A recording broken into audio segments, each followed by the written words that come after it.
welcome to a special bonus edition of the Smark Casual Wrestling Podcast, the show where we love wrestling enough to admit when it absolutely loses the plot. So we've each brought a list of our 5 absolute worst ideas in WWE history. We've scraped the bottom of the barrel for this one, and we're just going to dive straight on in. So to kick off, I have chosen a match that happened during the pandemic, which was a time where, because they didn't have a live crowd, they were able to kind of push the boat out a little bit. And we got quite a lot of crap in that era. We got quite a lot of good stuff as well. In a previous bonus pod, Sanjay, you mentioned the Boneyard match, and I brought up the Firefly Funhouse's top level, really favourite matches. But this one I'm going to bring up now was just bizarre. It's not even the word, and it's Seth Rollins versus Rey Mysterio, eye for an eye. Whoa!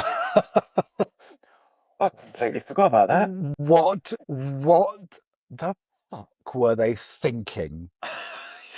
Doing this story, putting this match on, having Rey Mysterio's eye come out, and trying to treat that with the gravitas that they felt it deserved. They have like a glass eye on the floor. It was. Yeah. I watched it back in making my notes, and it's worse watching it back than it was at the time, and it was pretty effing bad at the time. Like we're almost like a googly eye type thing poking out of his mask with a little bit of bright red blood, and Seth Rollins is being sick because of what he's done. Like, the whole thing was just absolutely shambolic. And I think the funniest thing about it, though, is that Rey Mysterio's eye magically got better. Like, he wore a patch on his mask for a couple of weeks, but then his eye's fine now. The only person who is still telling the story of this match is Aleister Black. I don't know if you remember that he was involved in the build-up to it. I think him and Buddy Murphy at the time both got their eyes damaged by Rollins. Aleister Black to this day still wears a contact in one of his eyes and has makeup on one of his eyes because of the lore of the eye for an eye match. But yeah, that was straight in on my list. The others I've got are the Kennel from Hell match between Al Snow and the Big Boss Man. I think you can put the Kennel from Hell and Eye for an Eye on the same kind of bracket of, like, what were they thinking even writing this as an idea? Because what did they expect to happen?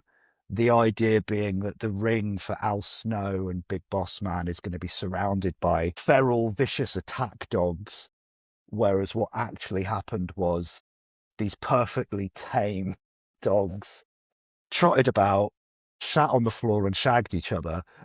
that was pretty much it. So 2 matches there, 2 match stipulations in my top 5 list, or should I say bottom 5 list. The next entry I've got on my worst ideas list is kind of a whole concept, and it's something that could have been so amazing, but they just pulled the trigger on it at the worst time, and that's the invasion in 2001.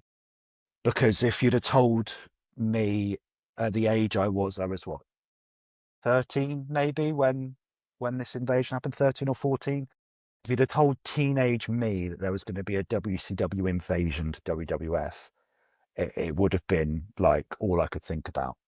You've got all those huge names like Hulk Hogan and Kevin Nash and Scott Hall, NWO.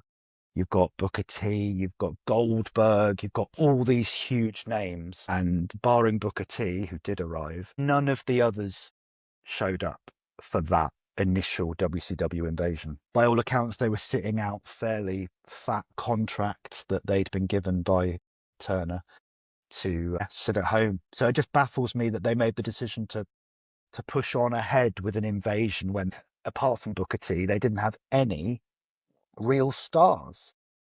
No, I completely agree.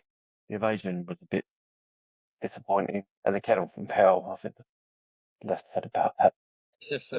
It's telling when even the commentators are basically openly laughing at, like, what the dogs were doing. Just, yeah, absolutely bizarre. Next one is one that I was watching wrestling at the time, and it was the closest I ever came to ditching it and going, do you know what? I can't do this anymore. This has just lost the plot. I think wrestling was in quite a dark place creatively. There were very few real high points. I think we're blessed right now, actually, that we've had the few years that we have. But number 4 on my list is Seth Rollins, who's, God, I've just realized he's made 2 appearances in my worst ideas list.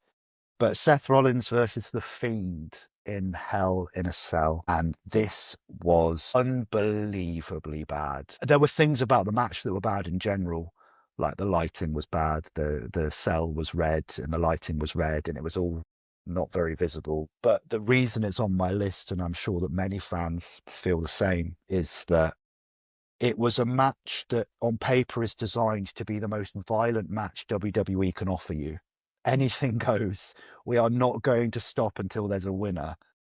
But this match ended with a referee stoppage because Seth Rollins hit The Fiend in the head with a cartoon hammer. And it It was was like a big Bugs Bunny style hammer, wasn't it? Though? right. You may as well have had a cartoon lump come out of The Fiend's head and little Yeah, birds tweet around him. whack-a-mole. Whack a fiend. Yeah, I love it. But it was just unbelievably bad. It got booed out of the building. There were AEW chants, there were refund chants, and I think, that was a time where AEW was on the rise, but I don't think I've ever heard a crowd chant refund before, like we did for that. A spoiler for mine, it's on my list for the very reasons you just said. Like, it's a Hell in a Cell. Why are you throwing it out with a disqualification? It's just like, I think it was, even today, it's a baffling decision. And Yeah, I don't think it did any good for the Hell in the Cell. The year after, um, yeah, the year after, they threw it out again because Brock Lesnar, Lesnar. it was Lesnar, wasn't it? They threw it out again. So they completely killed. It was only when they really brought Drew and Punk feud to a close that you sort of brought some gravitas back to the cell. But they did some really significant damage to that match type or the perception of that match. And I think the key moment in that is the Seth and Fiend match. So it's in my 5 as well. Yeah, I totally agree. Destroyed the aura of Hell in a Cell, arguably as much as Kennel from Hell did, which ironically was also surrounded by a Hell in a Cell structure, but for I very think different Hell in the reasons. Cell was at I the time though, I was it? think there'd been one maybe, so it was Oh, wait, because Taker and Taker and Michaels was Michaels, 97. yeah. But anyway, this was a much more egregious use of that cell stipulation and destroyed the aura of the cell match itself, as you've eloquently put. I also think it did a hell of a lot of damage to the Fiend and Bray Wyatt in Mm. general. I think that up until that moment, he was riding the crest of the wave, and you could even argue that the Fiend as a concept never really recovered from that. I can't remember whether it was before that or after that Goldberg squash happened in Saudi, but yeah, the less I think about that time in wrestling, frankly, the better. The only reason that match is not at the top of my worst ideas list is because no one had simulated sex with a corpse. And that brings me to number 1 on my worst ideas list. And that is Katie Vick. And I don't really think I even need to say too much more about this storyline. Triple H in a feud with Kane said that Kane had killed his high school sweetheart, and then they went and shot a scene where Triple H pretended to be Kane and pretended to enjoy the company of the recently deceased Katie Vick. This is wrong on so many levels. I think even as a teenager watching it, I had an icky feeling of this isn't good for any reason, and actually is bad for quite a lot of reasons, not least of which they recorded this in an actual funeral home, and I believe there were other funerals taking place elsewhere on the complex that day. Words fail me. What are you Anything? doing with my man? God, any thoughts on Katie Vick? Any fond memories of that storyline? Sanjay, were you too young to have been watching then? Am I going to feel really old? I was too young to watch it. I shouldn't have even watched it, to be honest, but I did see it. And it did make me sick. So it's one of those. Wait, you've gone back and watched it. Seeking it out, that's troubling. So yeah, that's my top/bottom 5 worst moments. Either one of you can take the reins now and go ahead and give me your 5. Sanjay, be my guest. So, in no particular order, I might as well take you out now that Seth Rollins and Fiend Hell in a Cell was on my list as well. I think it'll probably be on almost every wrestling fan's list of worst decisions or worst matches ever. But it was like a build up to a horror movie, and it was just so freaking horrible to watch. And it's just all your expectations just goes straight down the drain. It's just awful to watch. It took a lot off the characters, even the whole concept of Hell in a Cell. It just made you think, what the hell is this? What am I watching? Completely ruined the whole pay-per-view itself. Because when you watch a pay-per-view, you would think, oh, at least these 2, 3 matches were good. That match itself was just so horrible that you just don't really want to talk about that pay-per-view instead. Well, that's why main events in themselves are so important, because it's quite often the defining image of, as you say, of that pay-per-view experience. But yeah, I'm glad that all 3 of us are agreed on that one at least. So when I was going through this list, there were unbelievable amount of numbers that I could have bring up, but they were all from the last, generation to 10, 20 years. So I thought, you know what, I'm just going to stick with the latest 10 years down the lines. In no particular order, Travis Scott involvement in a WrestleMania main event with John Cena, Cody Rhodes. It was just one of those WrestleManias where you just think, this is not WrestleMania. This could have been done on SmackDown if they wanted to do something that silly. Having The Rock involved, and then that was The Rock disappearing from it. So there was no storyline. Travis Scott coming out and, okay, so he makes Cody Rhodes lose. So it just didn't make any sense. It wasn't great at all to watch. Even the match itself was a slow burner, and it's just wasn't a really great match. I think it was a horrible decision to just do that in total for storyline. It wasn't even a slow burner, Sanjay. It was just slow. That match was just really sluggish, and Travis Scott took about 20 minutes longer than the. I want to see a side-by-side Travis Scott entrance and Undertaker entrance and see which one gets to the ring first, Yeah. because that was someone else. And saying Undertaker, as I've said before, I'm a big Undertaker fan. He's my favorite wrestler since the very first day I watched wrestling. I saw Undertaker with the hat on, and the whole character, I just brought into it straight away, Phenom. So unfortunately, 2 of my worst decisions are involving Undertaker. No. One of them is versus Goldberg in a Saudi event. Yeah, that was awful. If you told me Goldberg in his peak and Undertaker in his peak, I would say definitely yes. WrestleMania main event, book it. Streak versus Streak. If Goldberg coming fresh out of WCW, and that would have been one of those matches that everybody would have said, put your money on it. Who's gonna win? We don't know. It's 2 streaks involved here. So having that at the stage where both of them should not have wrestled, and it was very sad for me to watch as a big fan. I felt like they shouldn't have done this at all. Just seeing them fall over the place, it wasn't not a really good sight to watch at all. It was scary. Yeah. Like in a real life sense, it was scary, because there were at least one moment in that match where, never mind it being a car crash, you could have at very least paralyzed one or both of them. It was, just harrowing to watch. And another one, again, Saudi favorites, D-Generation X versus Kane and Undertaker. Yeah.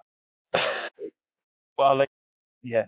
It's just, you had Shawn Michaels retired in one of my favorite matches, Undertaker, Shawn Michaels at WrestleMania. I just loved the matches that they had, and it was like, okay, Shawn Michaels retired, that's a great way to go. And then you bring him out of retirement for something as ridiculous as this match. There's so much to say about the match in general. It was just a crap match, and it's just shouldn't have happened, and there's so many mistakes. The Undertaker has come out since and really sort of bastard that match. Yeah. Like I'm pretty sure it was either on his like Dead Man Walking podcast or LFGs or something. And he said, if you were to on paper say there's going to be a tag match, Triple H and Shawn Michaels, Undertaker and Kane, it seemed unthinkable that they could have a bad match. Right. Yeah. And yet they went on to have one that was atrocious, and everything that could go wrong went wrong. Both both of those matches,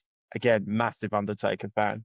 Yeah. I was just sitting there going, wasn't there one in Australia as well? There's been a Super Showdown in It Australia. has I'm been, not yeah. sure whether the So Undertaker we had had a a match Triple H at versus one. John Cena in that match. That's right. It was a Triple H and Yeah. John. Yeah. But that tag match, yeah, was catastrophically bad, wasn't it? And as you said, Daniel, everything that could go wrong did. Kane's mask and wig fell off. Triple H tore his pec, so he had like one arm for a lot of the match. And just remember all four of their faces just looking shit the bed there. At least they got that Saudi money. Yeah. Indeed. It's telling as well, Sanjay, that two of your entries are tinged with Saudi Arabia, but that's maybe Yeah. a conversation for another time. That's four done. My last one is WrestleMania Tag Team Championship. So tag team means, it's important. You got good build-ups, you got, a nice faction or something. And the Bar, Sheamus and Cesaro was such a great tag team.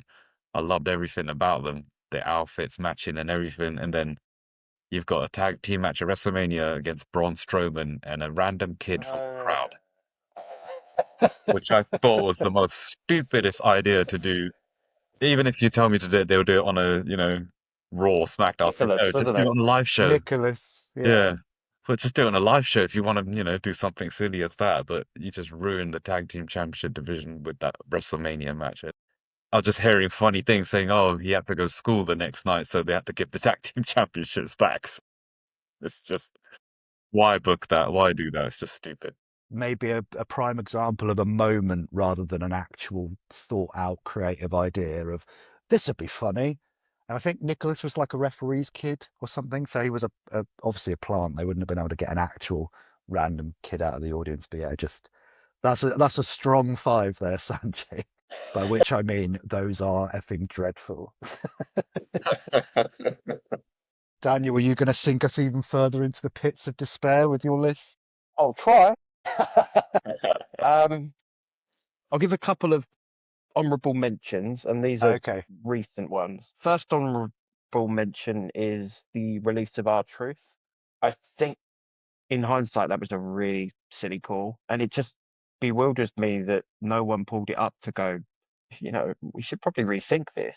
He's beloved by everyone. Yeah. So I just think it was a really silly call to sort of do that and not expect the ramifications that they got. The second honourable mention, and I'm only giving it an honourable mention despite my response in the WrestleMania 42 preview, is the Pat McAfee promo against Cody Punk.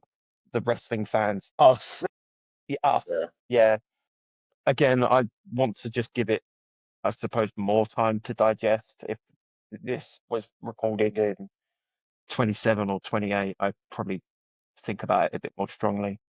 But my actual 5, I suppose the first one's already been given away, and it's the Fiend Cell match. Clean sweep for the clean Fiend sweep and for that. Rowan. Just terrible. The first unique one is a Vince McMahon moment, and I will keep it pretty short and sweet, but it's him saying to Booker T, I think it was, "What's up, my," and you're just like, dude, why the hell are you saying the N-word? Like, you're a 70-year-old man. Even in 2001, you're sitting there going, what? Like, how? It was mind-blowing then. It's even more mind-blowing now. If this was the 50s, I could probably go, 2001. And like, even if Vince is that stupid that he thinks that that's acceptable to say on TV, how was nobody else in the room saying, do we want to just think about this? Because I don't think you should say that. Because it's nothing. Basil Fawlty never said anything that bad, and that was 30 years even prior to that. Anyway, I thought I'd Basil get Basil Fawlty is a Fawlty saint, reference in. and I will not hear a word against him. Second one, and I always relate this to Vince as well, because it's always him that I think of whenever I think of this character, and it is Mantar. Fucking hell. It was so bad. Yeah, moving on. Man, bear, pig, I think is the way to. Yeah, Man Bear Pig. Yeah, it's very similar to that. It's just it's awful. It's even I've still just awful. done an image search because I couldn't quite bring it to mind, but yeah, wow, It's bad. that's Yeah, that is all kinds of bad. but I kind of got this sort of guilty pleasure of fashion booger. So I don't have high standards, but Mantar, come on. Anyway, Oh dear. the fourth one on this list is also from that sort of same time period, and it's actually just the costume more so than the character, and it was the Giant Gonzalez costume. I don't know why or who thought it would be a good idea to put like pubes. I think it was pubes, Well, they were kind of like over his shoulders and everywhere shoulder else. pubes. Yeah, shoulder pubes and arm pubes. I've got a hairy back. I know no one wants to see it. Like, why are you putting that on a costume? I'm getting I don't know. A Train and Prince Albert flashbacks as well. Yeah, but yeah, it was just awful. That's one I don't need to do an image search for. It Save didn't yourself. help that the match was dreadful. Yeah, I think is it the worst Mania match for Taker? I would Probably. say so. I would say so. Yeah, he didn't have Mabel. No, that's Yes, he SummerSlam. did. Wasn't Was it Mabel in the SummerSlam or Mania? streak? I think Mabel was in the streak. I don't I will know. have to look He it had a up. couple Anyway. of woofers.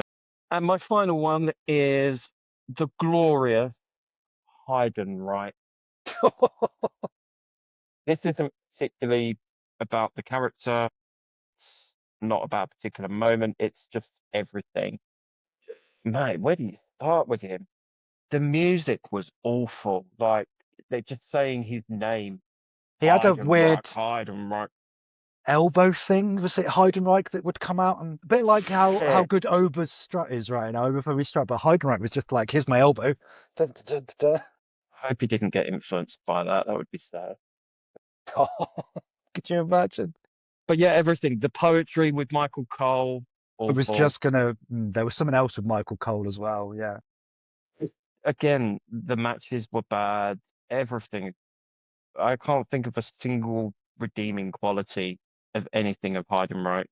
Did he have a big feud with, going back to the Undertaker? Did he have Taker. a big sort of, Yeah, not quite main event level, but it was prominent on yeah. the card, him and Taker? Mate, Taker used to get some absolute stinkers thrown at him. Heidenreich was probably one of the pick of the bunch. I'm pretty sure Mantar would have had a bloody feud with him as well. I bet. Yeah.